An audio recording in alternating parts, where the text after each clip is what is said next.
Okay. Good morning, everyone. It's April 22, 2020.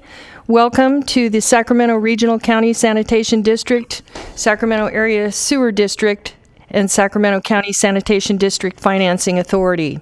This meeting is hereby called to order, and I'm going to ask our clerk if she will please call the roll and establish quorum. Good morning, directors. Director Bruins? Present. Carr? Here. Harris? Here. Howell? Here. Hume? Here. Kennedy? Here. Lee? Here. McGarvey? Natoli? Here you go. Orozco? Here. Peters? Here. Cerna? Here. Villegas? Here. Warren? And Frost? Here. You have a quorum. Thank you very much. And I'm going to, at this time, invite everyone in the chambers to rise for the public, for the Pledge of Allegiance. And those of you at home who would like to join us, please do. Pledge allegiance to the flag of the United States of America The United and States to the of republic America for which it and to stands, the republic for For which it stands, one nation, under God, indivisible, with liberty and justice for all. One thing you can count on in life is the only thing that's constant is change, right? That's right. So at this time, I am going to read our announcement in compliance with directives of the county, state, and Centers for Disease Control and Prevention. This meeting is live streamed and closed to the public. Temporary procedures are subject to change pursuant to guidelines related to social distancing and minimizing person-to-person contact. Members of the public are encouraged to submit public comments electronically. Public comments will be distributed to members of the board and are filed in the meeting record. Public comments may be related to a specific agenda item or for a matter that is not posted on the agenda, referred to as off-agenda item. To make an electronic public comment, email boardclerk@saccounty.net. Include agenda item, and it's optional to include the first and last name, your first and last name. If you wish to, you can also go online to bospublicmeetings.saccounty.net. Click on Make Comment Electronically. And at this time, I also, this meeting is being held remotely through a teleconference, and I know we have all of the board members who have called in. I'm going to ask the board members, if you don't mind, if during any portion of the meeting you have a comment, please preface it with your name and comment, question, move item, whatever you desire, and I'll try to make a list and stay on top of it. Remind me if I don't do it right. I haven't done this very many times before. And so at this time, I would like to ask the clerk if you would please read the video statement. This meeting of the Sacramento Regional County Sanitation and Sacramento Area Sewer Districts is being recorded and will be broadcast on Sunday, April 26th at 6 p.m. on Metro Cable 14, the local government affairs channel on the Comcast Consolidated Communications and AT&T UVerse cable systems. The meeting is closed captioned for our hearing impaired viewers. In accordance with Government Code 54952.3, compensation for meeting of these legislative bodies is required to be verbally disclosed. The amount of $100 will be paid for each member participating today as a member of the Sacramento Regional County Sanitation District, and the amount of $100 will be paid for each board member participating today as a member of the Sacramento Area Sewer District. Compensation for Sacramento County Supervisors and City of Sacramento Council members is paid to the county and city respectively to partially offset the costs of those governments. Compensation for other board members is delivered to the individuals. Thank you very much. We do have a closed session that is scheduled for today, and we will be pushing the closed session to the end of our meeting. And so at this time, we will begin with Timed Matters, Section 1, moving forward as Sacramento County Sanitation District's Financing Authority and Sacramento Regional County Sanitation District and Sacramento Area Sewer District.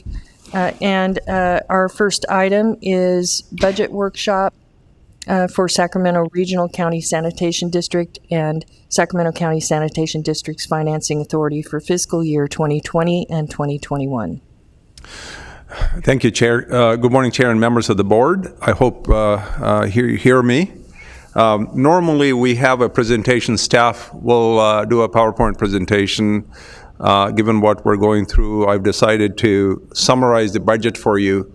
And if you have questions, and if I need to, if there's a question on a particular page of the budget book, that I can walk over to the podium and have it projected on the screen so that you can see as well. So I'll start off with the regional SAN budget. It has two fund centers, the operating budget and the capital budget. For the operating budget, what we're requesting net of depreciation is $149.4 million, approximately $2.8 million over the current year budget. Some of the highlights. We have about a $1.6 million increase for cost of living adjustments that have been pre-negotiated with the labor unions. And also there's increase in retirement costs as well as the healthcare premiums. So the $1.6 million is for that. And there's also, we're projecting a $2.6 million increase in electricity because of the SMUD rate increase, as well as putting some of the EcoWater project systems in service. So we anticipate the energy use that is going to go up as well, not only the rate increase. So from that, we expect a $2.6 million increase. We are offsetting some of the increases by a reduction in a chemical budget by $2.5 million. If you remember, one of the elements of the EcoWater project is a nitrifying side stream treatment process. It actually makes a chemical that we use in place of the chlorine that we previously used. So we would anticipate actually a reduction in the chemical cost for this year, for the upcoming year. So there's some minor increases or decreases in other places. So those are the highlights for the operating budget increases. Now, we're also, for the next fiscal year, we're moving the Interceptor Operation Maintenance Group to SASD side, primarily because SASD does the operation maintenance of collection systems. We felt that it is beneficial for both districts. It's more synergistic to SASD operations and be more efficient to move those responsibilities to the other side. So with that move, there's 23 positions that are going to be moved from the regional SAN side to SASD operations. And the salaries budget reflect the reductions due to the transfer because those are now budgeted on the SASD side. And the regional SAN still will pay for those costs, but of course through the salary, through the supplies and services through a different part of the budget. So that's in a nutshell on the operating budget. Then I'm going to move over to the capital side of it. We have a total of $320 million, about $55 million less than what we have requested last year, primarily because of the reductions in the EcoWater project. As the EcoWater project is starting to wind down, we have finished close to 15 different projects that are part of the EcoWater project, and there are really 2 or 3 that are large projects that are in construction. So the construction will continue on those projects. So the total of capital budget of $320 million, $205 million we're projecting for the capital projects, and I'll go over some of the highlights on where that capital project money is going to, and then also about $100 million for the debt service. Some of the key capital projects are for the EcoWater project, $143 million, and the Emergency Storage Basin D rehabilitation project is $16.3 million. We've already bid that project. The TICART is going to start work, and actually they're doing the submittals now. And also the South County Ag Project, there's an item in the consent calendar, hiring consultants to start that project for the planning and design. So that's where some of the expenditures come in, about $15 million. If you remember, we currently have about $285 million grant associated with that project. And then also Arden Pump Station improvements, about $6.2 million, and the digester improvements round out about $3.7 million. There's some smaller other ones which are included in the budget book. And some of the key points for the regional sand budget, we're not projecting any rate increase for the next year. As a matter of fact, when we presented to you the financial plan early this year, we were projecting no rate increases for many, many years. But obviously, with the COVID situation, it's fluid, and we don't know exactly what the impacts are going to be. We'll be monitoring, and no new positions are being requested.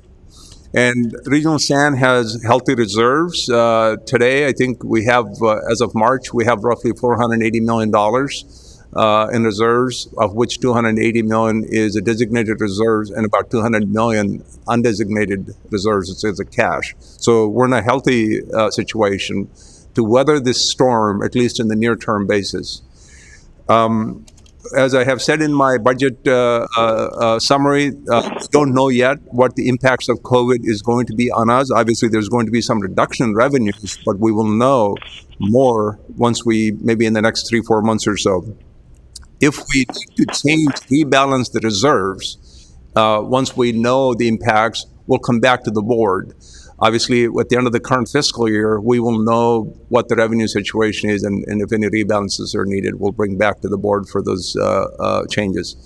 With that, I'm going to pause and see if you have any questions. Okay, at this time, I will invite any board members who may have questions for Prabhakar. Director Frost, this is Jeff Harris. Hi, Jeff. Prabhakar, I do have a question about the transferring of the interceptor positions to SASD. It looks like in the budget that's about $2.6 million or so that was taken off the budget line item there. And if I'm reading this correctly, on page 9 of the budget book, it looks like you've transferred it to water quality services as to pay out for those positions. Is that correct? Yeah, so the way that works is, good question. We budget in 1,000 accounts for salaries, and which is where you will see a reduction. So the Interceptor team, the salaries are roughly about $3 million. But remember, there are some cost of living adjustments and other costs that are also for the staff that are remaining. So the net difference in the salaries and services is less than what the Interceptor salaries are. What happens is those Interceptor salaries are budgeted on the SASD side, and that is charged back to Regional Sand under the water quality services, which is where the charges will hit. Yeah, so under water quality services, it shows an increase of $4.1 million, and so it's clearly more than those salaries being paid to SASD. What's the balance? The difference between? So some of the, for example, it's a good question. So the salaries, the straight salaries, and so some of the overhead, the way that it charged, the way that each district charges. Regional Sand, so for example, all the internal services, even my compensation, the public affairs, the finance, and all of those positions are budgeted on the Regional Sand side, even though we support both districts. So when we provide that service, SASD gets charged essentially a loaded rate. And the same way when now the SASD is providing their service, they get paid the loaded rate. That's the difference. So under water quality services, in the line item budget where it's increased by $4.1 million, You're saying that all of that is going to SASD for the interceptor positions? No, actually, if the salaries are roughly about 3 million, that's what we budgeted on the SASD side. The about Yeah. 3.5 to 3.6 is what goes to SASD. It's not all of the 4.1 is related to the interceptor thing. Okay, that essentially was my question. Yeah. Thanks, Prabhakar. Thank you, Director Harris. Any other questions or comments? Yeah, Stu Frost, Don Natoli, just a quick question. Good morning, Director Natoli. Sure. Good morning. Prabhakar, on page 11, under the program budget for bufferland, you have a category there for park rangers. Have we ever had have we had ranger positions out there? Are they considered park rangers? I'm just curious. Oh, park rangers? Is that Yeah. what I? No, so park rangers no longer provides those services to the district. Okay, so we got 0 on all those calls. I was curious, and so do we need to continue to show that then, or is it because it was previously authorized and you're showing year to year? But yeah, I was just curious. I didn't think we used those services, so. I unfortunately, again, first of all, let me give you a little bit of my difficulty here. I'm half deaf, so I'm having a little difficult time. He's asking, I'm struggling also, but I think Director Natoli is asking about park rangers included in our budget. Yeah, no, park rangers stopped providing service to the districts probably about a year or 2 years ago, a couple of years ago. So we no longer have the park ranger service. I'm going to pause and ask Ruben to weigh in. Ruben, if you're on the line, could you please weigh in? Yes, Ruben Robles, Director of Operations. Director Natoli, Prabhakar is right. We no longer use park rangers. About 2 years ago, they approached us, and let me back up. We had used park rangers on site for security for many, many years. And roughly 2 years ago, they approached us and said that county legal said they could no longer provide services at the plant because it was out of their jurisdiction. They should only be providing those park ranger services to the actual American River Parkway. So we said, okay, we no longer use them, and we have increased our private security services over the last couple of years. So to answer your question, we no longer need that line item, and we can delete it for next year. I appreciate the explanation because I'm kind of curious, and maybe this is for Krista, that, when we say out of jurisdiction, it's still in the unincorporated area of the county.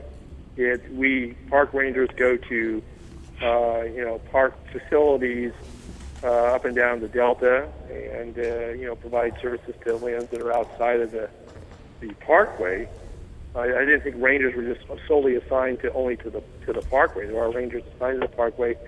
And again, if we've accommodated it, certainly it's not a sanitation district issue. Because I'm just curious as to how we make the finding that if we had a contract with another county agency, provide those services on buffer lands, public lands that have recreational attributes, environmental attributes. Why? I appreciate the information. I guess, Krista, could you weigh in? This is Krista Whitman. Thank you, Don, for your question. I don't actually know the background of this, but I can find out. I was not involved in this, but I can find out and get you that information. Okay, good. That's fine. I know this is budget. I just saw it in there, and it was zeros in there, but I was just curious, and I knew in times past we provide those services. So that's all I have for today. But I appreciate some more background and understanding, not so much from the district side, but from the county side as to why it's a problem for us to provide those services. So, okay, thanks. Thank you. And I just want to make note that Robert McGarvey, Director McGarvey from Rancho Cordova, has joined us in chambers. So welcome. Are there any? Madam Chair, this is Oscar. This is Oscar Villegas. I had a very quick question, if I could. I'm sorry, who is this? This is Oscar Villegas. Oh, hi, Oscar. Yes, please. Yeah, yes, Prabhakar, I just wanted to confirm for those of us that have been around during the time that West Sacramento negotiated into the district. So the interceptor line, I'm assuming the work that you're talking about with the 23 positions is including the lower northwest portion of the interceptor. If that's the case, I just want to make sure that We let folks know who live in very, very close proximity to a 10-foot diameter line, those who were around during the negotiations, to have that trenched near their home when there are vehicles in maintenance mode, the maintenance vehicles that are going around.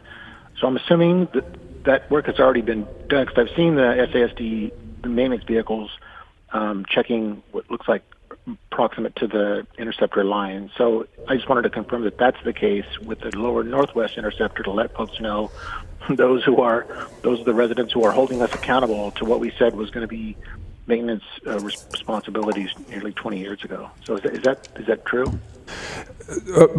So let me answer that, and then I'm going to pause and have Ruben also weigh in. So whatever the way it's going to work is all the assets, the interceptor assets, we have roughly 160 miles of pipeline and pump stations, 8 pump stations. We have 3 other pump stations that we contract the city of Sacramento to provide the services to. So those services will now be provided as part of the SASD operations. The people that were providing the services will be the same people. They're just going to be on the other side of the organization providing the services. Right. Now, any kind of the landscape maintenance part of it, the right-of-way maintenance, those are all going to be done by the regional sand side of operations. It's a different group that does all the landscape part of it, and we will continue to do that. All right. Okay. The reason I ask is because some homes are very, very close proximate to the vents where they actually vent the sewer lines, and they were, as you can imagine, very nervous about ongoing maintenance for the ventilation pipes that come out of the ground that are literally within feet of their homes. So I just want to make sure that nothing has changed, so that when I get called, I'm able to answer the question. But it sounds like not much is going to change. So good enough. Thank you. Yeah. So on the venting part, so we SASD has a lot of experience in those kinds of situations, more so than Regional Sand does. And obviously, Regional Sand has a very tight service level. So if there's a venting and orders come, and we log those complaints, and we respond to with a treatment or mitigation efforts, and the interceptors team will continue. Interceptor team will continue to monitor those and take care of those, any venting issues if it happens. They'll do that. Thank you. Thank you, Madam Chair. Any other comments before we? Madam Chair, this is Director Cerna. Good morning, Director Cerna. Please. Good morning. I had a question on page 14. The hardware and software line item, I note that we have an estimated year-end that is below approved budget, but then we show roughly $500,000 increase for the budget request for 2021. And I see in the explanation that there's a reference to a backup system lease and application software maintenance and renewal costs. But I wanted to get some a little bit of detail as to why we're projecting more than $500,000 for that particular line item. I'm going to just take first shot, and then I'm going to have Ruben or Matt. Matt Doyle might be a better person to answer. These are so a bulk of the costs that are included in there, so Regional Sand has a number of software licenses that we maintain.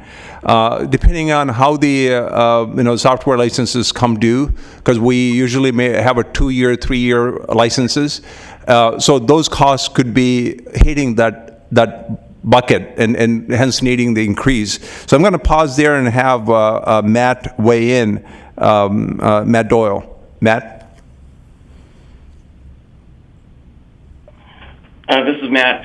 Yeah, that's correct. I don't know the particulars, but there are some hardware, software that are hitting 2021. So I can get back with those once I talk to Jeff, the IT manager.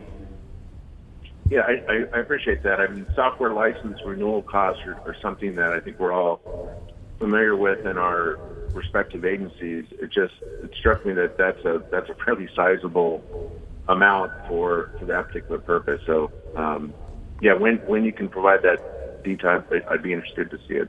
Sure. Thank you. Thank you. And my understanding is this is coming back in May, so we can come back with some of these answers at our Yes. next meeting. Good point, Chair Frost, that today you're providing input into the budget, and the actual approval happens on May 13th. So we'll definitely bring back those answers. Any other questions from the board? Hearing none, I think we have some direction with some feedback that the board has requested, and so we'll be coming back on May 13th with this item. Yes. And so We'll bring that information back. I think the two outstanding things, one that our council is going to look into the question that Director Natoli raised, as well as Director Cerna raised, the software license increases. Those we'll answer those before that. great. And I do not have any public comments. Not received any. So we do not have anyone in the chambers. So with that, yes. And the clerk of the board's office has not received any public comment in the comment box. Okay. Did somebody chime in? Okay. With that, I think we will move to item 2. Item number 2, acting as your Sacramento County Sanitation District's Financing Authority, and Sacramento Regional County Sanitation District, and Sacramento Area Sewer District, Separate Matters, Budget Workshop for Sacramento Area Sewer District and Sacramento County Sanitation District's Financing Authority for fiscal year 2020-21. Okay, the same way that I have done for Regional San, I'll go through both of the operating and capital budgets and hit some key points which are relatively the same as what the Regional Sans were. And then we'll pause for questions. So operating budget for SASD, net of depreciation is $88.9 million, approximately $2.6 million over the 1920 budget. Of some of the highlights, about $3 million in increases due to budgeting for the Interceptor team moving from Regional San. And then there's about $1.5 million increases in services and supplies, and about $1 million in COLA, retirement and healthcare premiums. But these increases have been offset by about $2 million in reductions in equipment purchases, and about $1 million reduction in temporary help and other district support. So in reality, when you look at it, the increase is $2.6 million, but you offset that for the Interceptor cost increases. That's where the cost came in. The budget actually is about $500,000 lower than last year. It's just that we're budgeting on this side those costs, but they'll also get the revenue. They'll get the money back from Regional San side. On the capital budget, our total is $55 million, and $43 million of that is for the capital projects, and roughly $10.5 million for debt service. The current year capital budget is about $27 million more than what we requested last year to pay for the pre-planned projects. These were planned previously, and which I'll go through here. The mission trunk rehabilitation, the work has started, and that contributes to $23.5 million increase in the capital budget. And we're also working on the Sailor Bar Pump Station rehabilitation, which is a $6.2 million project. And the other one, which we budget every year, is for the lower lateral replacement, is the $5.5 million roughly. So those are some key capital projects that are part of the SASD budget for next year. The key points, SASD has not had a rate increase in 10 years, and we're not projecting one for next year. Hopefully a few more years, and I think our financial plan before the COVID came along, we're projecting 3 to 5 years that we would not need a rate increase. And we'll revisit that later this year to see how we're going to do. No new positions are being requested. And SASD also has healthy reserves, roughly $120 million, to weather the potential shortfall from the revenue hits from the COVID, and at least on the near term. And the COVID impacts are unknown. And once we have a better handle on it, we'll come back if there are any rebalancing of the reserves that need to happen. That I envision taking place sometime this fall. Because our budget year ends June 30, and by the time all the reconciliation is done, it's probably more to early part of August. So late summer, early fall is when we'll come back if there is any rebalancing is needed. So with that, I'm going to pause and open up for questions. Before I open up, I also quickly took a look with what Director Cerna has asked in terms of the software purchases. There's an issue with the IT as well. There's an increase on software purchase, so we're going to come back with answer on that as well for both. So that we'll respond to both Regional SAN and SASD. Thank you. Do we have any directors at this time that have questions? Chair, Don Natoli. Director Question Natoli. for Blocker, maybe goes to both Yes. SASD and SCRSD. Blocker, where do we find the confluence portions of the budget? And I know that you from time to time brought different elements of projects to us, and there are different categories. Is that specifically called out? And if so, then again, there's been projects that are being considered, and obviously district staff has authorities on different community projects to fund, and there's been set-asides for Parkway and other things. I'm just curious where that would be found in the budgets. So on page 24, it's budgeted on both two sides of the organization. So SAHDs is more apparent than Regional SAN. On page 24, you will see two line items: Linda Manor specific septic conversion process, which is we budgeted $900,000 because we anticipate doing the design work and more working with the state to get the revenues. We also have a line from the bottom, second line from the bottom, or the septic conversion focus areas. So the planning work for the extra $340,000. So about $1 million is budgeted for the septic conversion work. And also on the Regional SAN side, there's about $300,000 for the planning type work that's budgeted. Now, that is not enough to convert all of the ones that we're looking at. The ones that I think right now the bottleneck is the state. So we're obviously waiting for the state to release approvals for the areas that we're focusing on, so that we can start implementing the design and the construction of those. The state making the commitments. One of the things that we're going to come back this fall, especially there's a lot of clamor for the infrastructure bill at the federal level. And we've already been working with, SACOG has reached out to us, and some of the trade associations that we'll belong to, that reached out to us asking for the input on what projects. So we're packaging all of these into those essentially input that they're seeking. So any infrastructure money that comes through state or federal level, that we will be in a position to take advantage of, and then we'll come back to the board to ask for additional monies, any additional monies that we may need. Essentially, there's a cost share parts, usually they're part of it. And we'll come back and with add more monies as needed, that's later this fall. So that's how we plan to do. And so we have a seed money to continue to push the planning and design of some of these areas that's in the budget right now.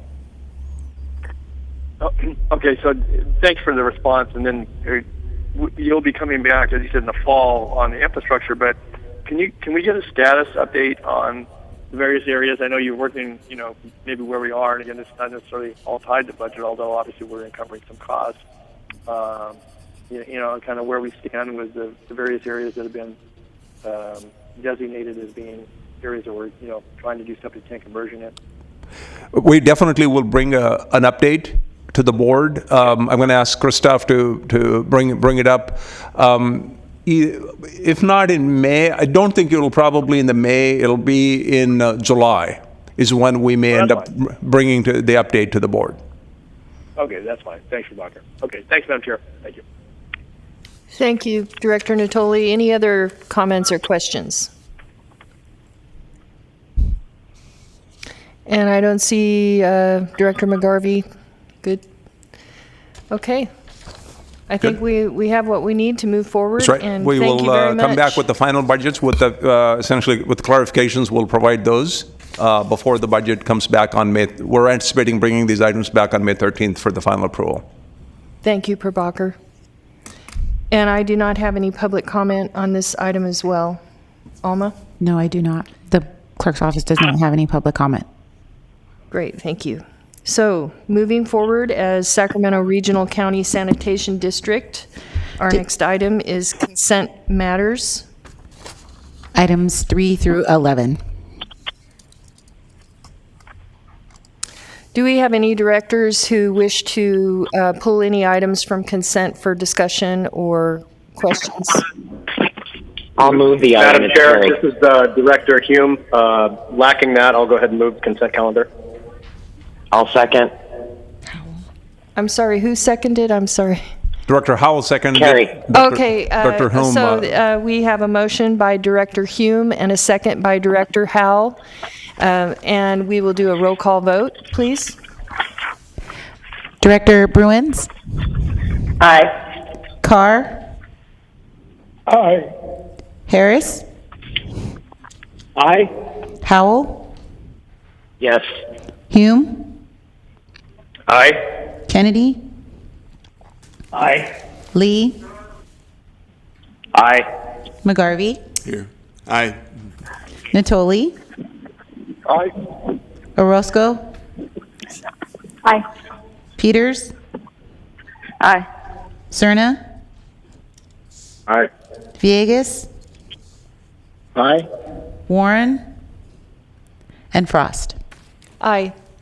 Unanimous vote, and the motion passes. Thank you. At this time, we'll move forward to public comment for items that are not on the agenda. I do not have any. Ask our clerk. And the clerk has not received any public comments on off-agenda items. Okay, so moving forward as Sacramento Regional County Sanitation District and Sacramento Area Sewer District separate matters. Before I turn it over to Prabhakar for his comments, I just wanted to thank you, Prabhakar, and all the staff. We all received the email, and many of us read in the Business Journal about how the Regional Sanitation District has been proactively trying to find ways to help businesses during a really difficult time. For those of us, we all have constituents who are struggling right now, so we really appreciate that you have done that, and so I'm sure you're going to share a little bit more about it, but thank you for your efforts. Oh, thank you. This is a team effort. We've tried to do as much as we can under the conditions that we're in, and we're willing to help wherever we can help. So I'm going to go through what are all the things that we're doing or we have done, so at least you have a sense of where we're going. So first of all, when we had this COVID response, I want to focus on the staff first. We roughly about 60% of our staff, our business is essential business. I think yesterday I was talking with you, Director Frost, or Monday, that you said the crew are out there working. Yes, they're in my neighborhood Yes. on several houses. Yes, It's wonderful. and we're working obviously with the different ways. With the personal protective equipment, we separated them. We used to send 2 people in a truck, and now everybody has their individual vehicle, maintaining social distance. So far, our staff are healthy. Very few. There has been very few issues in terms of the health during this period. And staff spirits are up, and everybody feels like, obviously it's their job, and they're very enthused about doing things. And that's the staff part of it. And we will continue to provide the service that's needed for the community during this period. The next part is obviously the helping our customers who are hurting. You saw what, obviously, because one of the things is our bills go through a consolidated bill where other utilities are also billed. So there are limitations in terms of how we can put the messages on without affecting the other utilities. Because if the billing were to be done by ourselves, then obviously we have more latitude in targeting our messages and doing things in a very quick fashion. But when you're combined with others, it takes a little bit of work to do. And so what we've come out with is what we could do without affecting other utilities.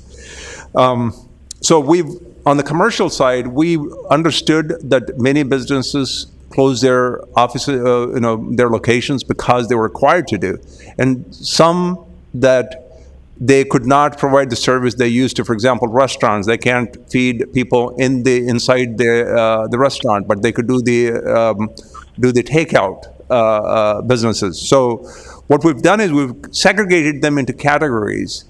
And those that we felt that they had to shut down, for example, the bowling alleys, the movie theaters, or the hairdresser, hair salons, or things like that, we have proactively essentially put credits on their account, drop them down to the least that we could do, one equal and single family dwelling unit charge. That's the minimum charge that they get during that period. From the time that the order has been issued, which I believe is March 17th, and right now it's set to expire on May 1st, or whenever that it expires. If it expanded during that period, all that group of folks will pay the minimum charge to us, not the normal charge. Then the next category is the offices, where we categorize them as not being occupied normally. So we put a 75% credit in what the normal use is in that group of businesses. And then to the restaurants, we put 50% credit, thinking that they're still working and doing some help out to the community. So they have a 50% credit. With all, we have said, if you feel like, for example, some restaurants, and I drive by, there are some Rubio's restaurants that are closed. They're not open.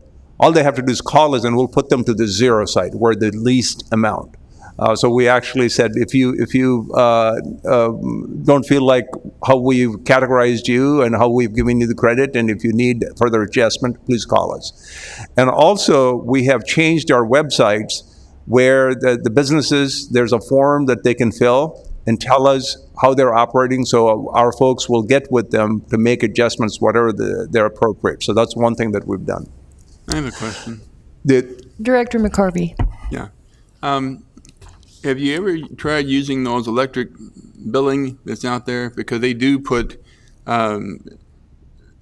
community service items on there, and maybe you could use that, because they do it free on those electric billing, to kind of identify people and let them know what's going on as far as their billing is concerned, especially people at restaurants, as you were saying. When there's nothing there for them to do and it's closed, maybe they don't know any of the information that you're talking about right now. Maybe they could put that on one of those billing boards. That might be helpful. Well, we'll look into that also. In our consolidated bill, there's a small area where our comments can go in. We're also looking at making more tailored comments to that area without affecting the other utilities on the bill. So we'll look at that too as a venue to do that. Yeah, thank you.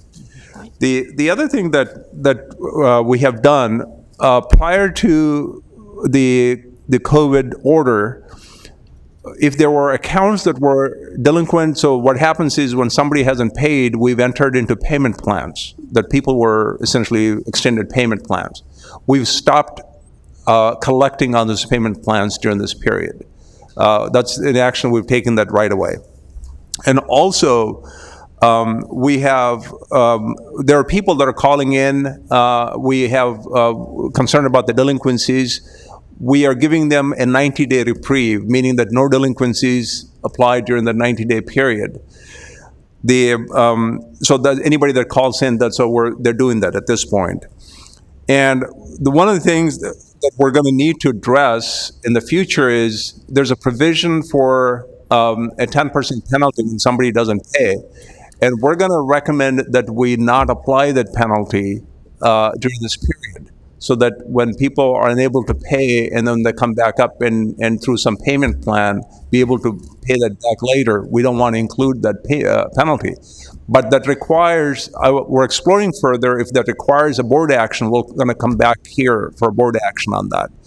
My hope is that it doesn't require it. Again, if it does, we're going to come back for that action. And also, we have a number of construction contracts and suppliers, obviously being as an essential business. They're continuing, obviously, with the social distance protocols implemented at those places. So work is happening. That, in a nutshell, is what I wanted to give you an update. And our next board meeting is on May 13th. And if we get all our activities done at the 13th that we were planning for, I envision that we wouldn't need board meetings for a couple more months after that. So that, at least that's a projection at this point. I'm going to pause, and if anyone have questions, I'll just pause. I just want to ask, you said you proactively, so you did this with every one of your accounts by category? The commercial accounts. Wow. Because it takes about, I want to first, let me pause and actually acknowledge a number of people. The Consolidated Utility Billing Systems, Wendy Randolph and her staff, it took a couple of weeks, for them it takes a couple of weeks of programming work to do that. This is a unique thing. And on our side, Amy Norman, who is our customer service manager, she worked tirelessly to develop these categories and to see how it can be done. And then also, she's the one who's been working with the other utilities. For example, half of City of Sacramento, City of West Sacramento, and City of Folsom, they bill for regional sand. So their billing systems have to be adjusted. So we're working with them to make sure that what we're applying through Consolidated Utility Billing System is also available to other areas. The businesses in those areas are also treated the same way as we're doing in this larger area. So there's a lot of work that's going on to help. And it's a huge help, I think. Every little bit helps people. Do we have any directors who have comments or questions? Larry Carr. Yes, Director Carr. Pre-Barker, one of the things that I'm noticing is that there are so many different organizations like Regional Sands that are doing fantastic things to try to help people during this period. And many of those organizations have websites that have been set up that have virus pages to them, where they are consolidating the resources that are available for people. Are we tying into the cities and the counties' COVID-19 pages? I understand we're putting things in our bills, but are we tying into those pages so that individual can go to one spot and look at all of the resources that are available, to include what Regional Sands is doing? It's a very good question. I'm going to address this, but I think I may have to have staff research more and get back with you. So this is how I will do it first. We have both on our websites, we have prominently displayed COVID help, in terms of if somebody needs help, it pops up a form, a page where they can fill out their, and then we'll get back to them. I think we could link those to the other cities' utilities that bill for us. The question is, it's because they bill for us, it's they would have to receive that information and make those adjustments. But we're gonna work with them. We're gonna go to the other cities and see if there's a way that we can synchronize our work with them. Okay. I think that would be very helpful. We're going to look into that.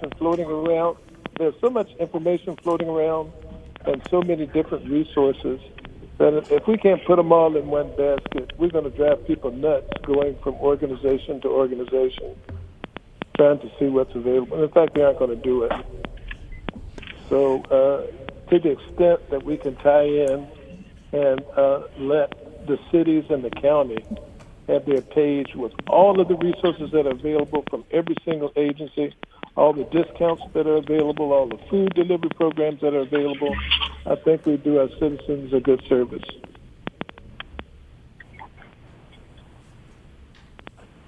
Thank you. Thank you, Director Carr. This is Jeannie Bruin. Hi, Director Bruins. I have a question for you, Prabhakar. And that is, first of all, I want to just thank you and your staff for the phenomenal job you've done to give consideration to our hurting businesses. And my question has to do with outreach. In addition to any notices we send into bills, are we doing any direct mailing to them to let them know that these programs are available, so that if their doors are closed and they're not reaching out to us, what are we doing to reach out to them? We have not done the direct mailing, but we can definitely consider doing that. What we are contemplating doing again is targeted messages on our space in the bill, where they essentially ask them to call us in terms of if they need help. So far, we've been obviously our websites is a place if they go to, they'll be able to see that information we can use to help us out. But certainly, it's the point that you raised. I'm going to work with Nicole to see if there's the avenue that we can also use to outreach. Because that'd be great, because I think there are a lot of small businesses, particularly those that are shuttered, that are probably so overwhelmed they're not necessarily thinking, gee, I need to call SASD to see if I can get some relief on my bill. I mean, maybe they are, but I would suspect there are many that are not. So whatever proactive outreach we could do to help expand what we have to offer, I think would be great. Thank you. Thank you, Director Bruins.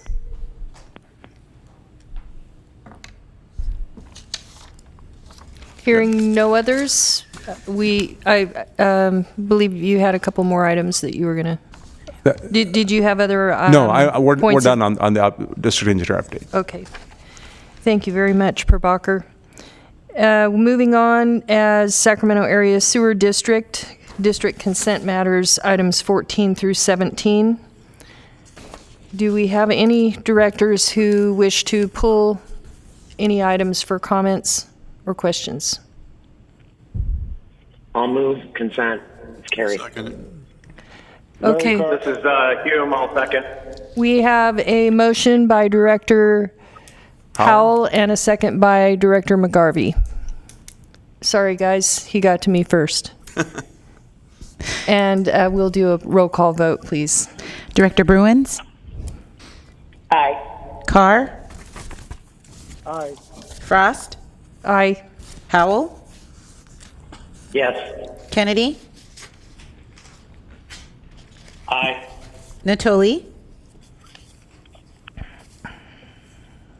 Natoli? Oh, aye.